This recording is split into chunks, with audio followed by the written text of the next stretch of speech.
Hey you guys, welcome back to my channel. If you're new here, I'm Christina, and in today's video, I'm going to be talking to you about how to homeschool with littles around. Now, this is definitely something that's super relevant in our home as I have kids aged 2, 3, 6, 10, and 14.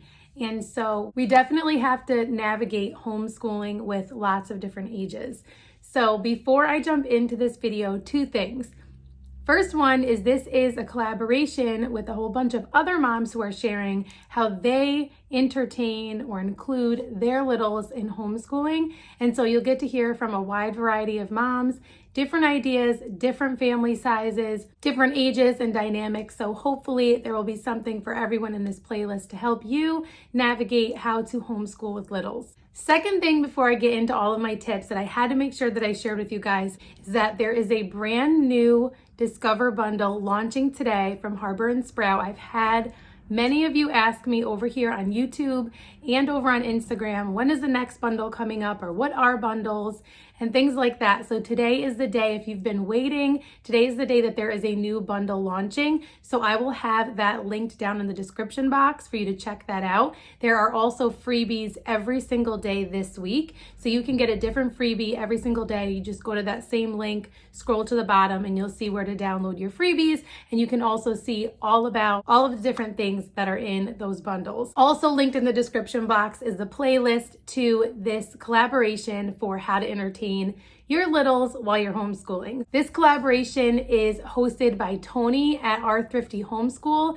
And if you don't know Tony, she is so much fun. She makes me laugh every time I watch her videos. I just love her personality. And she talks about homeschooling. She talks about how to be thrifty and different tips and tricks for staying on a budget and all of those wonderful things. So if you do not already know her, be sure to check out her channel, which I've linked down below as well. Okay, so I have a list for you. I'm going to try to share with you all of the things that we do because it's not the same every day.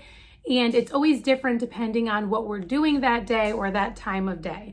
And so one of our favorite things to do is to include them in whatever we're doing. And so I know that's not always possible, and sometimes you have to get creative in order to do that. But since I've already talked about or mentioned bundles, I'll just say anything with printables, any activities that we do or unit studies that we do that have printables associated with them, I'll usually print a few extra and either laminate them or not, or have them where there are things that they can cut. And I will let them have what looks like what their older siblings have, because often what I have found is sometimes they really want what they see their older siblings doing. So I'll try to give them something completely different. And especially my 3-year-old, he's very insistent of like, no, I want what they have. So I'll print him an extra and let him just like draw on it. Or if they are flashcards or Montessori 3-part cards or something like that, I will print him some extra ones so that he feels like he's included in what we're doing. And there is definitely learning taking place there, even if that's not something that I would intentionally teach him if it were just him, because I'm not overly worried about academics at such a young age. But he does want to be included. He does request those things, and it helps keep him busy and feeling like he's not being ignored during that time. So another thing that we use while they are around during lessons is sensory bins. So I try to make these sensory bins something that are related to the topic of what we're studying, but not always. So for example, like this month is Caterpillar and Butterfly month, essentially, in exploring nature with children. And so the first 2 weeks was Caterpillar week. The third week last week was Garden Ants week, because that's when your caterpillars are supposed to be in their chrysalis. And then this week is Butterfly week because they should have hatched. So most of what we're doing for nature study, or a lot of what we're doing, has to do with caterpillars and butterflies. So I created a sensory bin for them to be able to explore kind of the butterfly caterpillar life cycle with the little figurines and all of those things. So sensory definitely keeps their hands busy and keeps them engaged in something for a fairly decent amount of time for their ages 2 and 3. And my 6-year-old often loves to jump in with those as well. Similar to sensory bins are busy bins. So the other main thing that we're focusing on for nature study this month is birds. And so I've had this one because we did North American birds a really long time ago from Gather Round Homeschool. I have a bird busy bin where I have a bunch of like plush birds that when you squeeze them, they make the actual bird sound. I have like the Backyards bird book and the Woodland birds book, which gives them when they press it, it gives the bird sound. And there's like a little basket for a nest and some little wooden eggs. So just some things for them to play with that feel related to what we're doing.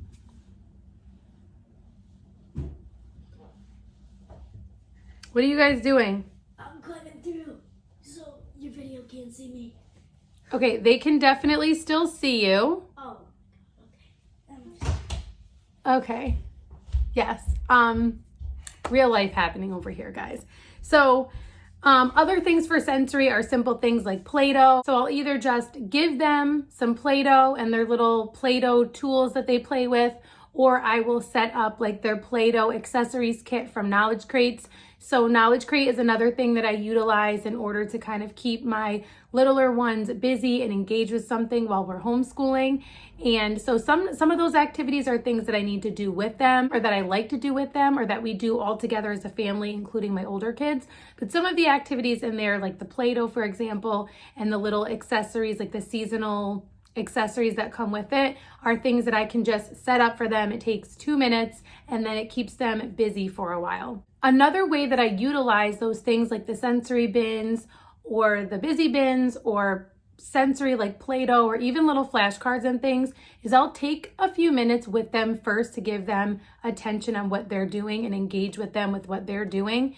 If you follow me over on Instagram, you might have noticed on stories, maybe not, that I spend a lot of time with them, giving them a lot of attention in the morning. So like lots of snuggles, lots of like singing. We do morning time together. I'll bake muffins with them in the morning. And I really try to give my toddlers a lot of attention in the morning so that they're not feeling like when we jump into lessons, like, is anyone going to pay attention to me? So I try to really give them lots of attention in the morning and include them during our like morning time, which is like a morning basket time. And really just help them to feel included. And so morning basket time is another time where you're like, well, what do we do with them? Because they're 2 or they're 1 or they're 3 and we're trying to read and we're trying to do this or that. And so same thing for morning time. I'll often, like if we're doing morning time outside, I'll bring a couple of their books outside that have the little, the bird sounds that they can press, and then they can listen for the birds because we have a lot of birds outside. That's another reason why I really like to homeschool outside lately when it's really nice outside, is because it allows them to just go play. So we have a mud kitchen that my husband just recently built, and obviously a swing set and, standard things that most people would have in their backyards. And they can just go play when they get bored, and we can see them. We know that they're safe, they're fine. Sometimes I'll let my 6-year-old take a break and go play with them for a few minutes. And so there's a lot that they can do outside while we're homeschooling. And we love homeschooling outside anyway when it's beautiful outside, because why not? Along the lines of homeschooling outside, we might also go somewhere like the park and homeschool and be at a picnic table or be on a blanket and just let them run around. So getting creative and kind of thinking outside the box of what school is supposed to look like really is good for everyone. So depending on your homeschool style, some of these ideas may or may not be things you would try or you feel like would work for you. But for us, we try to be really flexible. So I probably should have said from the beginning that my main piece of advice for homeschooling with toddlers or littles in general is to be flexible. We are not a super scheduled family. I've mentioned this a lot. If you have been around, we follow more of a flow and a rhythm, and we are not freaking out if for whatever reason we have to break from that. Like if a toddler is going to have a meltdown, I'm not like, we only have 5 minutes left for, science, so I can't deal with this right now. Like we stop and we do life together and we give attention to what needs attention. And so if we need to stop and do snacks or whatever it is, like we have a typical rhythm and flow for when we do lunch and all of those things. But if everybody's getting hangry, then we stop and we eat. Or if we're thirsty, then we get something to drink. So just being flexible and realizing that they're human, they're little, they need our attention, and they need to not feel like they're a nuisance all the time. And so it's something that we're continuing to learn and grow to do better together. It's something I talk to my older kids about. We're very kind of open about those things. Hey, they need to feel like they're not annoying us or that they're not always a bother. And we need to kind of engage with them in that way so that they don't feel that way. If we're schooling inside, we have a pretty active playroom. So our playroom is set up for play. So there's a lot that they can do in there. There's a trapeze swing and a ballet bar, and there's a nugget couch that they can make forts with, and there's a reading swing in there. There's a wooden play gym, and there are monkey bars, and it is not a very big room, but there is a lot for them to engage with and play with, so that if they need a break, they can go take one. But that is another way that I make sure that they are able to play and have fun and kind of hold it together during lesson time. Water paint is another great one. I typically don't have them painting for during lessons unless it's something we're all doing. So if we're doing an art lesson or something like that, or an activity that everyone's engaging in. But if I'm trying to teach a lesson or engage in a lesson with my older kids, I typically don't do something super messy or that I'm worried about, like them running away from the table full of paint and like destroying my house. I try not to do that because then that gets stressful, and we're trying to steer away from that. But I do have this water paint mat, or like there's like those little books, I think they're called Water Wow, that have like the little water paint brushes, and those are really great because they can bring those right here in the living room or outside or any room of the house where you would allow water, and they can have at it. So I have like a big mat that I got on Amazon that you can put on the floor or the table, and they can water paint all over it, and there are pictures that appear when you paint them with water. So that's another one that we use from time to time. Busy books. Busy books are another one that are really great for my 3-year-old. My 2-year-old is not quite there yet, but my 3-year-old has really gotten the hang of being able to do busy books, mostly independent. He still does like some help with some parts of the busy book, so sometimes they work great. Sometimes I realize, okay, this is maybe one that he is going to need a little bit more attention for, and he's going to keep interrupting multiple times with this, so it might not be the best choice. So busy books, you'll have to kind of feel it out or try it out, or like give them ones that have skills that they really feel confident in, like matching colors or something that they know fairly well that they're not going to need a ton of help with or be interrupting a ton. But I will just say, having toddlers in the house means lots of interruptions. When it comes to my 3-year-old, he will like try to crowd surf and dive onto us if we're not paying attention, or like they'll start fighting over a specific toy or something like that. And so there are lots of interruptions. So I just want to be like honest about this. Like these are all strategies that we use, and they definitely help, and it helps to be intentional, but it is not going to flow perfectly. They are toddlers. So knowing that you're going to be interrupted, remaining flexible, not being strict about a schedule, and then also thinking outside the box for like, should we just go to the park and do this lesson today? Should we do read alouds at the park or somewhere where there's just a big open field and they can just run and play, and I bring them a few toys or a truck or a soccer ball or something like that. And the older kids love it too, because then they can take a break and go play and then come back to things. So really thinking outside the box of like, homeschooling does not need to look like school. I know for me, I feel really strongly about that. I know some people, it does look a lot like school for them, but if you are struggling to make that work and you have littles in the house, you might want to reconsider. And lastly, nap time. Nap time is a godsend for being able to get in lessons that really are hard to do with lots of interruptions. So we utilize nap time as lesson time every single day pretty much. It's just a time where we can get a lot of uninterrupted learning in. So my 3-year-old does not nap every day anymore, and that can be really tough. Some days he does. My 2-year-old does.